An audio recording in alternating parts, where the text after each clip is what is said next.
These brothers were told they would never fly. Today you're watching this because they proved everyone wrong. Wilbur and Orville Wright were born 4 years apart in the 1860s, Wilbur in Indiana, Orville in Ohio. Their father was a traveling bishop who brought home books and toys from his trips, which sparked their curiosity. Their mother, Susan, was the real engineer of the family. She built household appliances and toys with her own hands.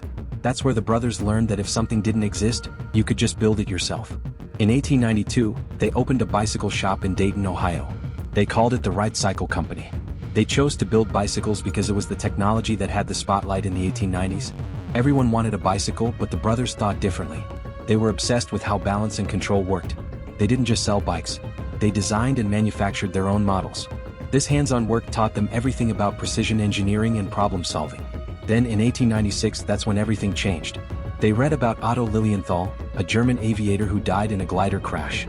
Instead of being scared off, the brothers were inspired. If Lilienthal got that close, maybe they could go further.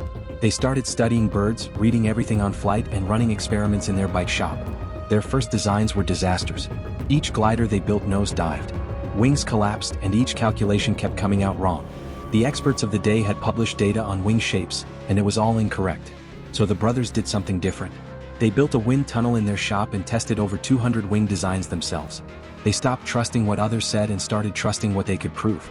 In December 17, 1903, at Kitty Hawk, North Carolina, Orville piloted the first controlled, powered flight in history. It lasted 12 seconds and covered 120 feet. Wilbur flew next, 852 feet. They did it. They won and proved that flying was possible.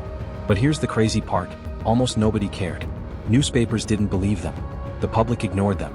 It took years before the world realized what they'd accomplished. Sadly, Wilbur died of typhoid fever in 1912 at just 45 years old. Orville lived until 1948, long enough to see jets break the sound barrier. In 1915, he sold the Wright Company to focus on other pursuits. The business side never interested him as much as the building did. Today, every plane in the sky, every trip across the ocean, every global connection we have, it started with two bicycle mechanics who refused to accept the impossible. They weren't rich. They weren't formally educated engineers. They just believed that the gap between dreaming and doing was filled with work, testing, and iteration. So if you're building something and people say it won't work, good. The Wright brothers heard the same thing. Keep testing. Keep iterating. The world doesn't need more doubters. It needs more builders. Want to know who else the world told no before they changed everything? Subscribe.